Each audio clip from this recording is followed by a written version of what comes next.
we'll end the recess, and I will introduce the Toastmaster. The Toastmaster has been in Toastmasters for a few years, and the Toastmaster for tonight is Maurice.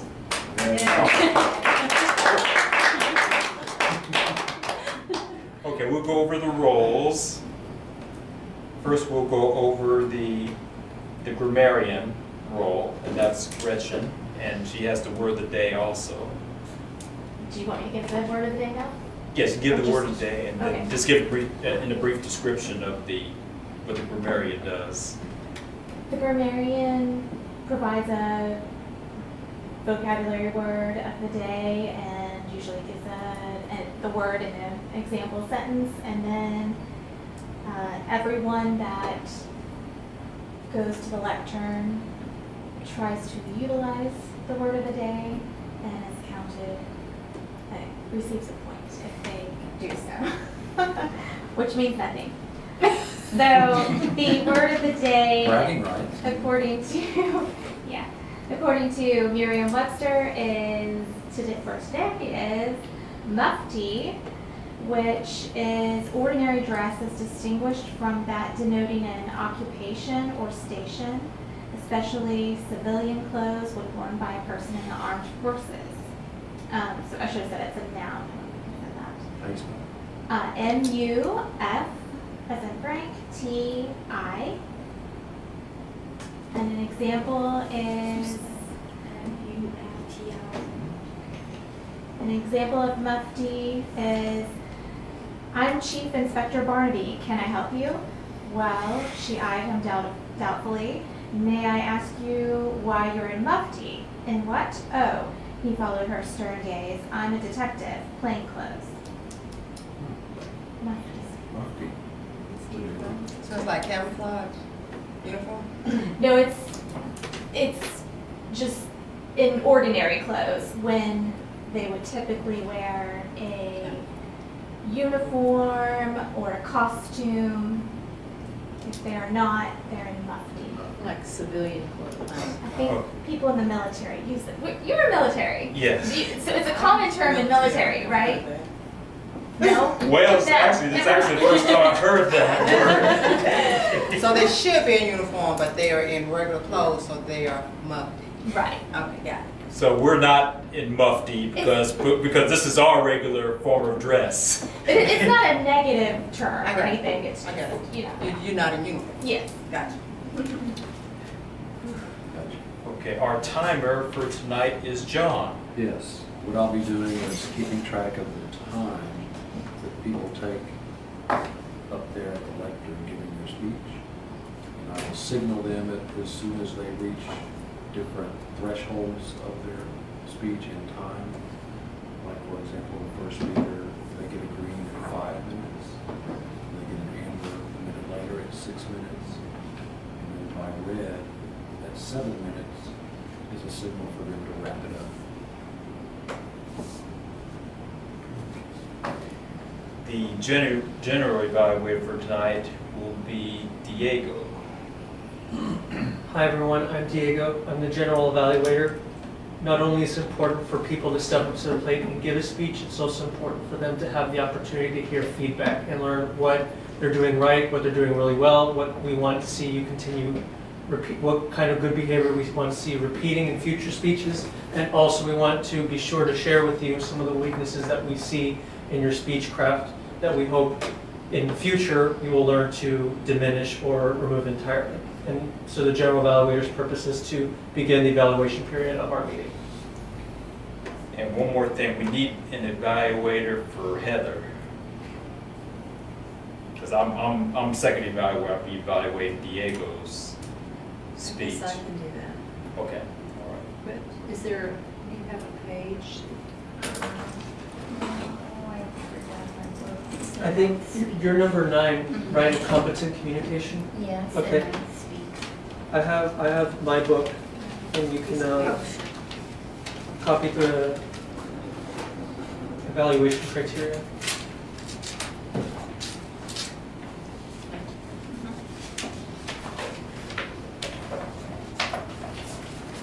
I want to pass this to Susan, please. Thank you. Thank you. Mhm. tonight is Sandra. My job as bar counter is kind of like the devil's advocate. As people stand up here at the lectern and speak, I will be listening for words, filler words like and, words like that, and you might hear a click. Those are said. All right, thank you, Sandra. At this time, we will have our first speaker. Do we need to introduce table topics? Table topics, yes, we do need to introduce table topics, yes. Hi everyone, I'm Diego again. Yeah. I'm doing the table topics. The importance of table topics is that we live in a world where we don't usually speak with a prepared speech in mind. We need to have a capacity to think on our feet and communicate effectively with audiences who are interested, who are engaging us more on one-on-one. And usually what table topics involves is someone volunteers, and then I give you the question prompt, and you're expected to speak between 1 and 2 minutes on that topic. So it's a good opportunity for you to exercise your quick thinking reflex skills on a speech. Thank you, Diego. Now, this time, I will introduce the first speaker. And the first speaker has been a Toastmaster on and off for about 2 years, or a year and a half, 2 years. Yes. And she's doing pretty good. She's doing speech number 9 in the Competent Communicator book, Persuade with Power. Do you have a particular title? Being mindful of your influential 5. Okay, being mindful of the influential 5.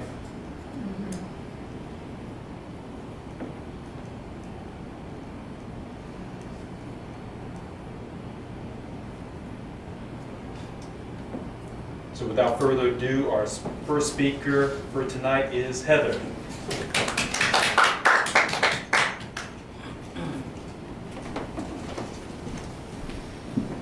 As motivational speaker Jim Rohn once said, you are the average of the 5 people you spend most of your time with. As many people know, those we surround ourselves with play a huge part in our success and development as people. In considering my own 5 most influential people, I've come to realize things that I didn't before. Honestly, most of my company are 2 of my brothers. Anyway, as I talk about the importance of who we're surrounded by, I'll relate some of my own personal experiences.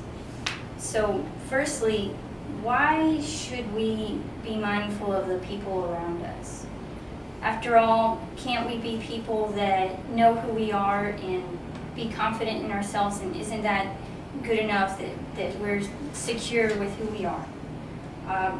Yes, there are very strong people that are strong both mentally and physically, but I don't think that changes that subconsciously, without our even realizing it, the people that we're around really make us who we are. The most successful people know this, and it shows in how they excel in their career and in their lives. Not that it's necessarily about who you know, but who is helping you to become a better person, who is helping you to grow as a person. Moving on, allow me to talk about something that's really bothered me and that I learned more about just earlier today. Toastmasters. There's someone in my life that's very close family. This person always looks at the negative. Don't get me wrong, they have a lot of stress and responsibilities, but something that we can always control is our attitude and our effort. This person's very close to me, but I found that as they're so caught up and focused on what's wrong in life, it became hard to really spend time with them. And sadly, they're not part of my top 5 influential people. I try to help them a lot, but I also know on my own when somebody's trying to do the best they can for themselves and when they're just making excuses. So like I said, they're not part of my top 5 influential people. I'm not saying that there are some people that you just can't have in your life, but I urge you to realize who is making you stronger as a person. And if somebody's really having a hard time, ask yourself how you can be one of their 5 people, how you can make them better. All of this is for the sake of understanding where we are, where we want to be, and how the people that surround us can help us get there, and how we can help them get where they want to be. So I believe that this actually relates to being here tonight, that everyone in here has a lot of potential to grow because of Toastmasters. I'm growing right now. I'll always be growing. I'll be growing in 10 years, 20 years. I expect that when I'm 60 years old, I'll still be growing in some way as a person. So being here and having good people around us, it's so important, but it's also really important in our daily lives outside of Toastmasters. Given all of this, I'd like you to consider just how influential the people in your life are. And if something's not going great for them, again, think about how you can help them and how you can be one of their 5 most influential people. Something that I try to wrap my head around a lot is this idea that I'm living here right now on this earth, and then I'm not. So while I'm here, I might as well be trying to get better. Why wouldn't you want to grow? Why wouldn't you want to get the most out of life and get better? So the people that you're around really contribute to that, and it's something to always be mindful of and think about no matter where you are in life. Lastly, I want to mention 2 people that I would consider as part of my top 5 most influential people and that have really made an impact on me. Firstly, I want to talk about Will Smith. A lot of you probably know him. He's a pretty big celebrity, and he believes that anything is possible. He, like me, doesn't believe in the words, "I can't."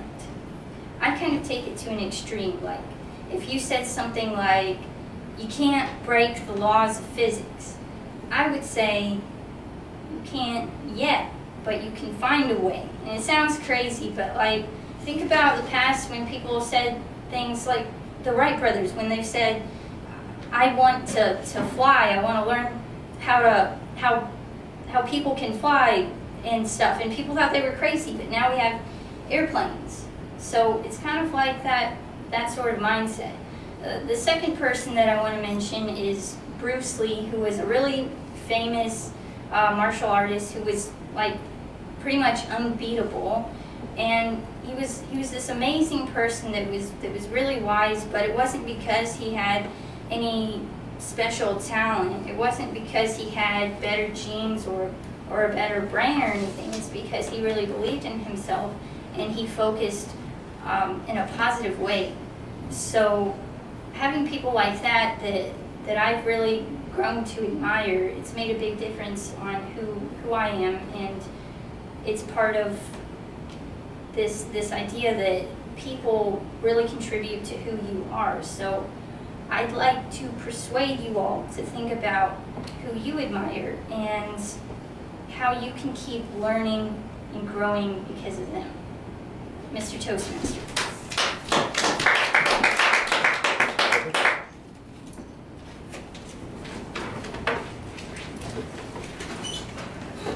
Our second speaker for tonight has been a Toastmaster for a few months, or 5-6 months or so. And he's up to speech number 7 already, research your topic. And is your speech still tips on productivity? That's correct. Okay. Our second speaker for tonight will be Diego.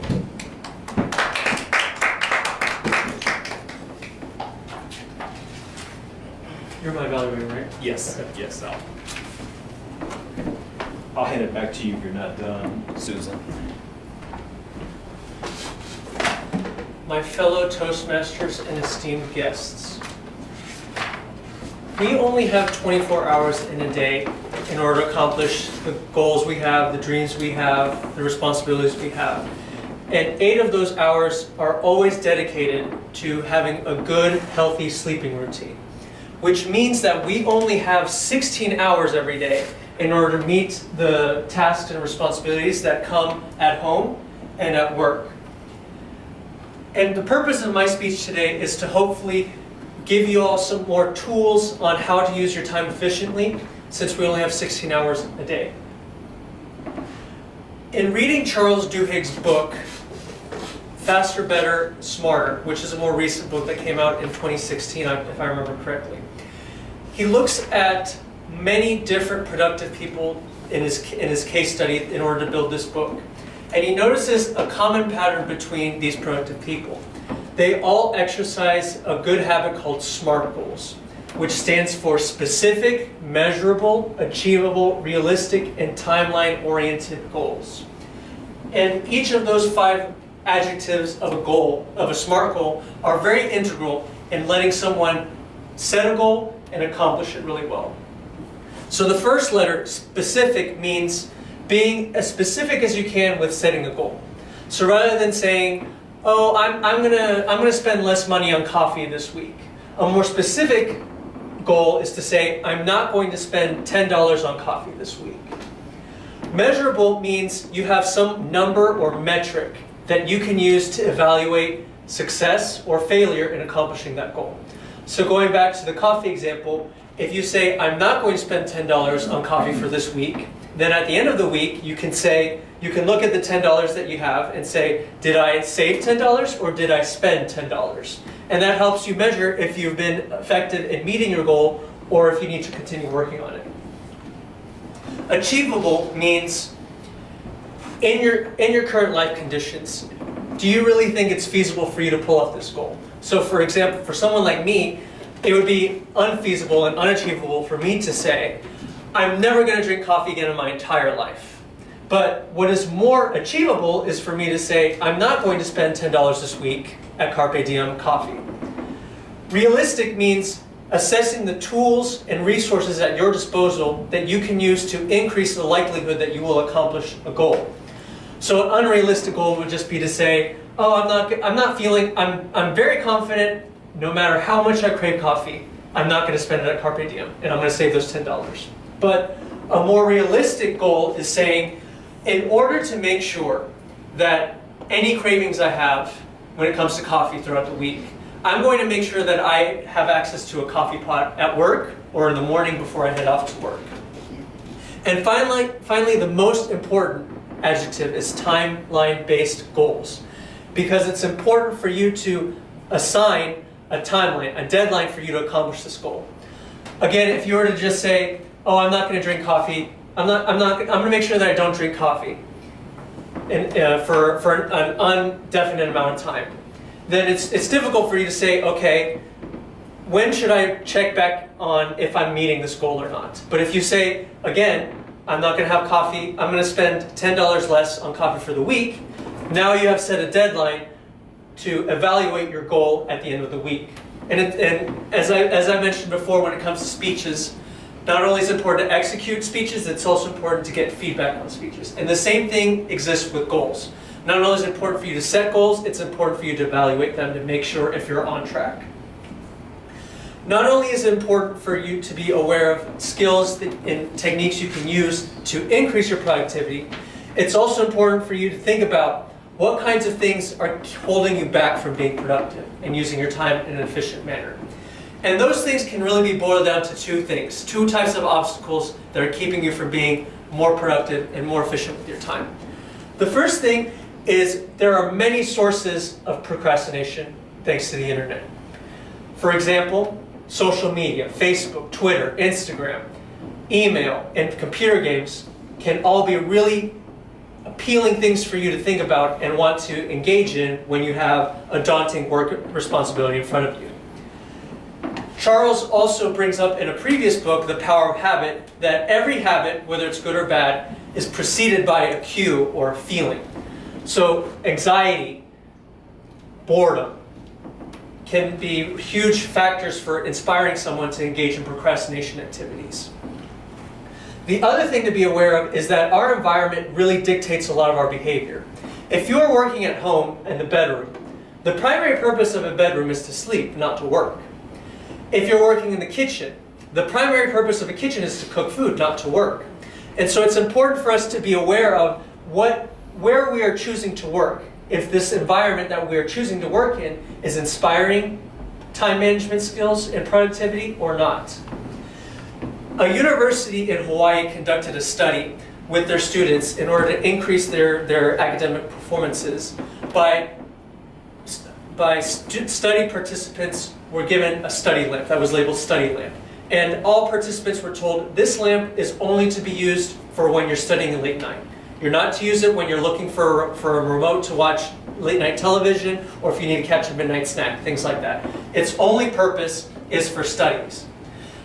And after the evaluation period of the study, they found that the grade point averages actually increased for those participants, which demonstrates that really the environment and the resources at our disposal really play a huge role in us being productive. So to wrap up, again, not only is it important for us to be mindful of what new techniques we can use to become productive, like SMART goals, specific, measurable, achievable, realistic, and timeline-based goals. It's also important for us to be aware of what obstacles are holding us back from being productive, namely social media, computer games, email, and also being mindful of where we are choosing to work, because the environment plays a huge role in the behavior that we engage in. Mr. Toastmaster.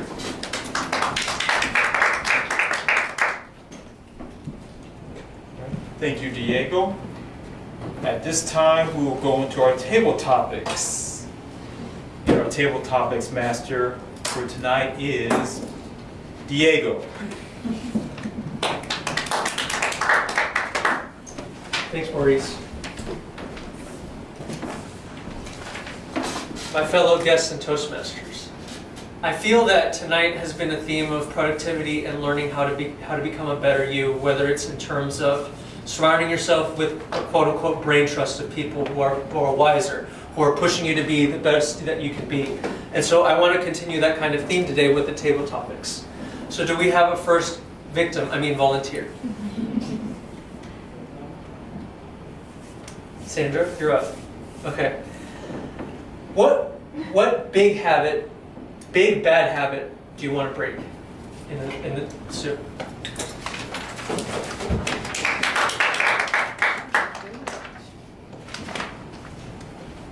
Hello all. My question is, what big bad habits that I want to break in the near future? Well, first of all, I want to break the habit of making myself nervous when I get in front of people and speak. I realized after coming to Toastmasters that I don't look as bad as I feel up here. So that's one thing that I know I can overcome and say, it's not that bad. You don't look bad, you speak well, and don't make yourself so stressed out by speaking in public. So from that, I realized that's not so bad.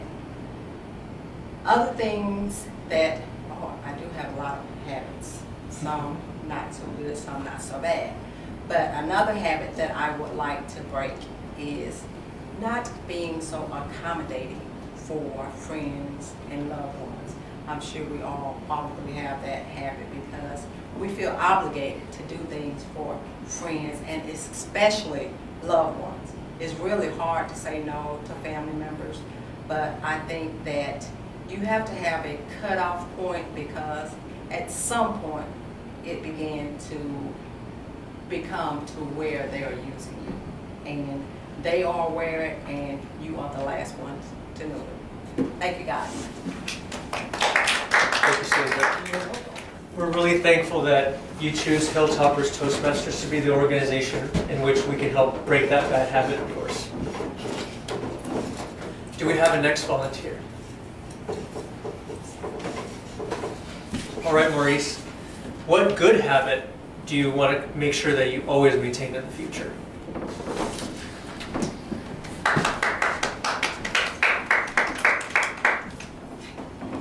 fellow Toastmasters, honored guests. The question posed to me, what good habit do I want to maintain in the future? One habit that I would like to develop and maintain, since I'm in Toastmasters, is to be able to produce a speech in a relatively short period of time instead of waiting a long time between speeches. For some reason, I hit a roadblock, and I'm trying the best I can to start my next book so I can continue with my speeches. So that is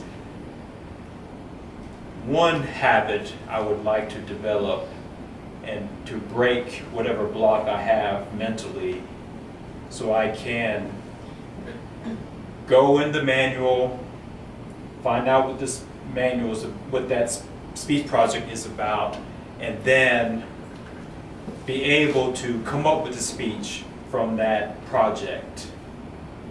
Mr. Topic Master.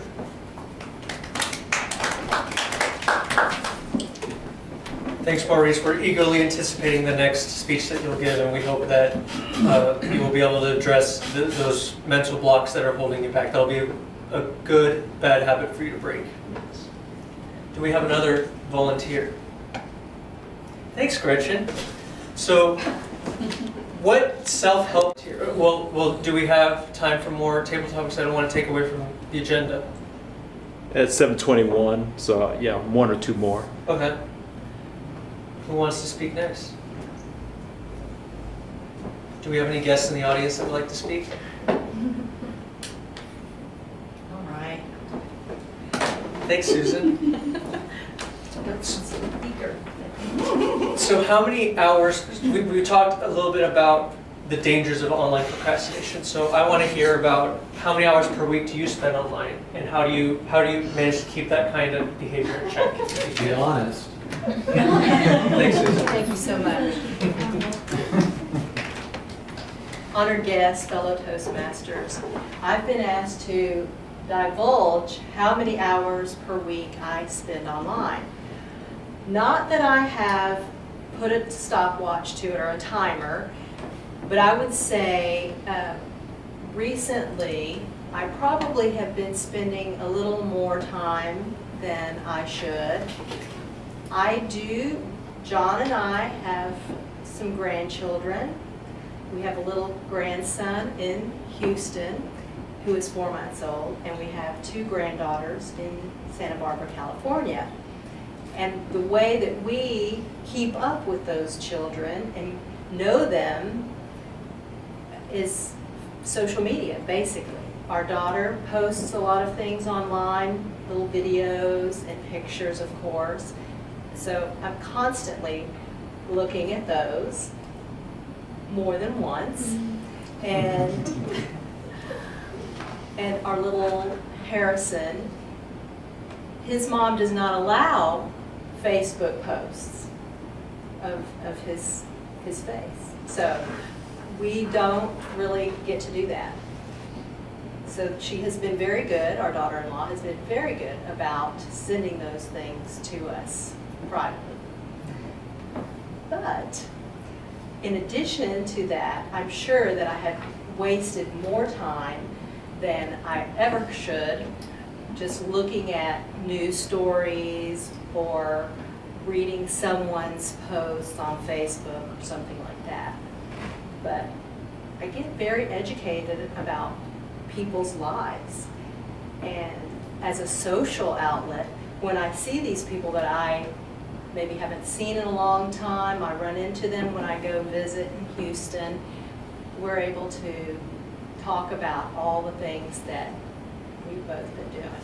So with that, Mr. Toastmaster, Table Topics Master, thank you very much.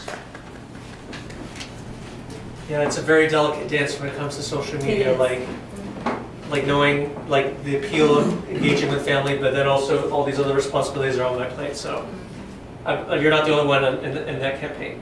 I'm going to turn it back to our Toastmaster now. Thank you, Diego.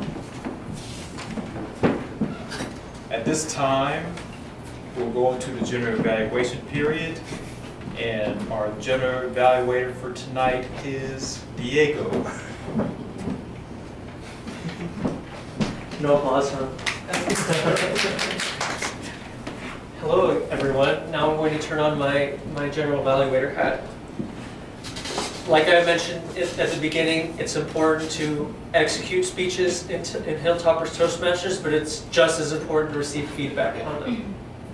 So let us welcome our first evaluator. Well, before we go into the first evaluator, I just want to give a brief comments about our meeting. I think it's good that we started a little bit early. However, we kind of canceled out the earliness factor of it by doing the recess. So this is just another stump speech about when you know about Easy Speak, talk with, and if you're having problems with Easy Speak, talk to one of the aficionados like me or other veterans of Easy Speak, so that way we can get you up to speed on Easy Speak so you can log in and take on a role, so that way we don't have these kinds of last minute agenda role assignments. Okay, now I'm going to welcome to the lectern Susan Murphy, our first evaluator.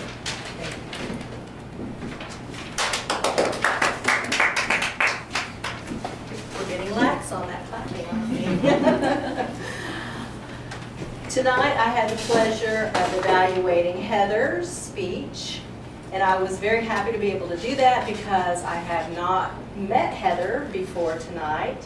Somehow we've not crossed paths in the short time that we've been members since February. And I understand that you've been here for a while, so I'm happy that the first time I see you, I'm able to listen to a speech that you gave. The first question was the speech relevant to the occasion selected?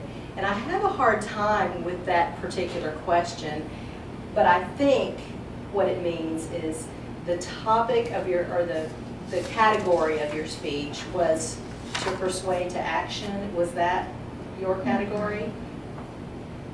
In that case, yes, I think your speech was relevant to the topic because you were asking us to basically to grow, to surround ourselves with people who would help us to grow. So I thought that was very good. Understand and express the feelings and needs of the audience. That's another tricky question. How do we really know what the needs and the feelings of our audience is? But that's what we're charged to talk about. So I said that people are influenced by others to grow if those people are positive, which you talked about, and they will help lead you in a positive direction. So that was one. And then everyone needs a positive word to be a mentor, because on the flip side, you talked about being, not in so many words, but being a mentor of people, as well as surrounding yourself with people who want to help us grow. And I thought that you were very encouraging about how to be in someone's top 5, or someone to be in your top 5.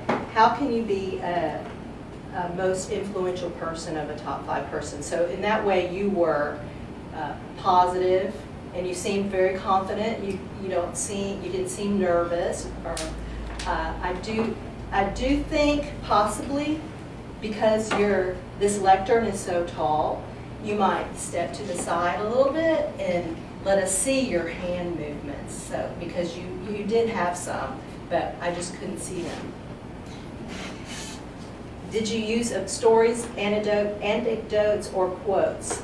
And I think this was your strongest point, absolutely, because you talked about first talked about your relative in your speech, and it was more of a cautionary tale maybe than a positive thing. But then you talked about Will Smith, doesn't believe in I can't, the Wright brothers, they did something that didn't think other people could do, and Bruce Lee. I just think that you did a nice job on your speech, and I was happy to be your evaluator. Thank you, Heather. Thank you, Susan. All right, next we're going to welcome to the lectern, obviously, the evaluator of the greatest speech of all time, Maurice. All right, thanks.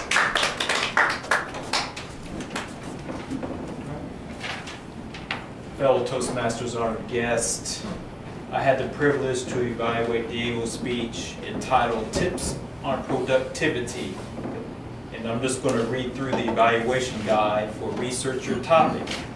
How well did the speaker's topic apply to the audience?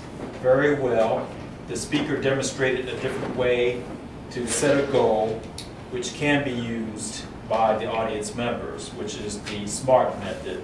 Specific, measurable, applicable, relevant, time focused, timely, or time focused. Was the topic well researched? Yes, he had at least 2 published sources to help him create his speech. How well did the speaker support his or her main points? Very well. The speaker used strong examples to demonstrate his point. Was the support material appropriate for the point made? Yes. Did the speaker vary the types of support material? Again, yes, he used at least 2 sources.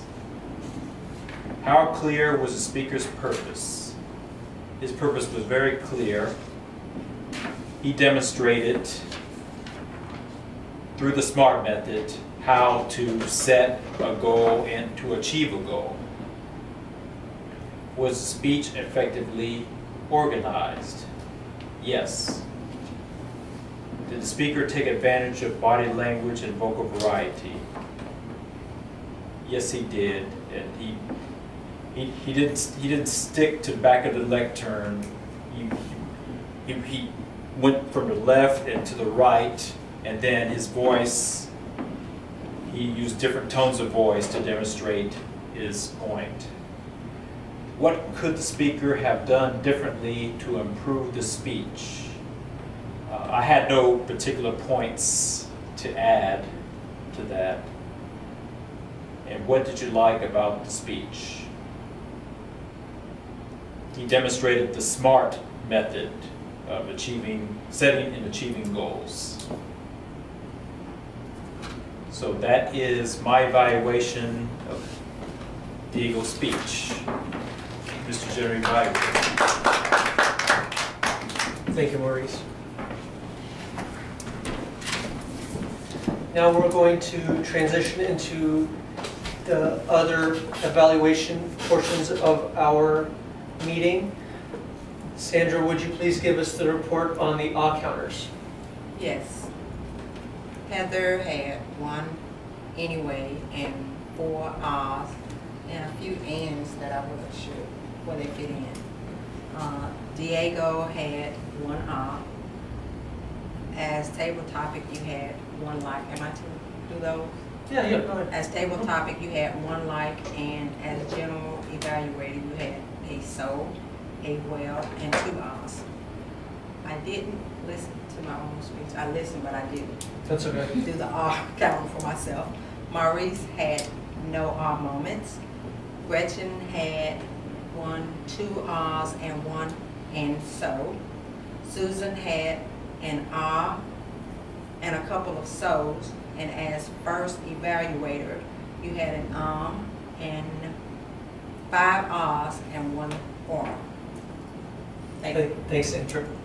Gretchen, can you give us the grammarian's report next, please? Do not believe that anyone used the word mufti. We'll get them next time. And then finally, John, would you please give us the timer's report? Certainly. Heather, your speech lasted 6 minutes and 37 seconds. Diego, yours was 6 minutes and 51 seconds. Moving on to table topics. Sandra, yours was 1 minute and 37 seconds. Maurice, yours was 1 minute 23. Gretchen, 1 minute and 4. Susan, 2 minutes and 10 seconds. The evaluations. As general evaluator, your introduction, Diego, lasted 1 minute and 3 seconds. Susan, your evaluation of Heather's speech was 3 minutes and 16 seconds. Maurice, your evaluation for Diego was 2 minutes and 32 seconds. And that's about it. Great. You took 11 seconds to introduce the next topic, but that's irrelevant. Thanks, John. All right, I'm going to turn things back to our Toastmaster for this evening, Maurice.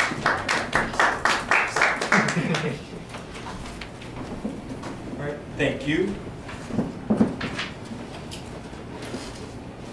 We don't have an educational overview for tonight. There are no awards for tonight, but we are one step closer to 2 Competent Communicator Awards. You have 1 more and you have 3 more speeches to do. What kind of award is that? Competent Communicator. That's Competent. Yeah, competent communicator. Yes, yes.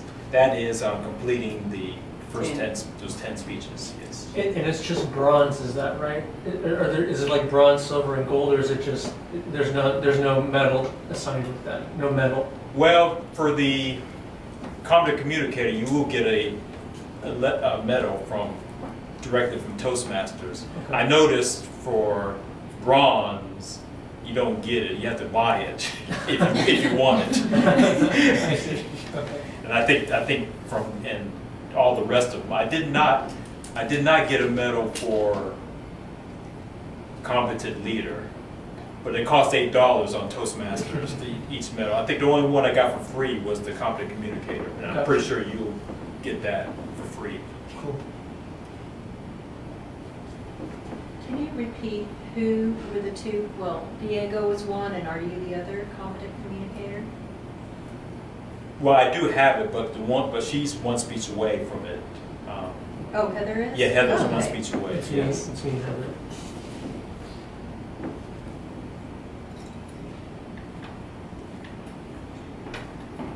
And with that, I will relinquish the lectern back to the president, the acting president.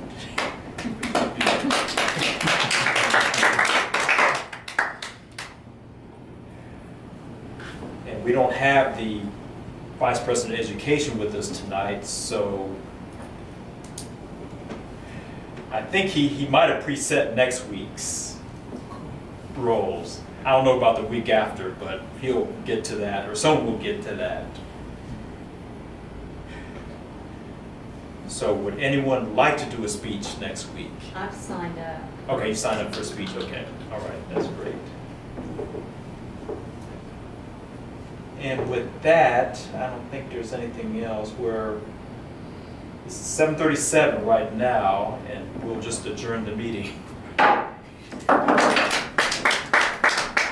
Taylor, do you have any questions for us? What happened after you do 10? After 10 speeches? Mhm. You get brownie points, of course. And then Sure. we have this I'll go program in called and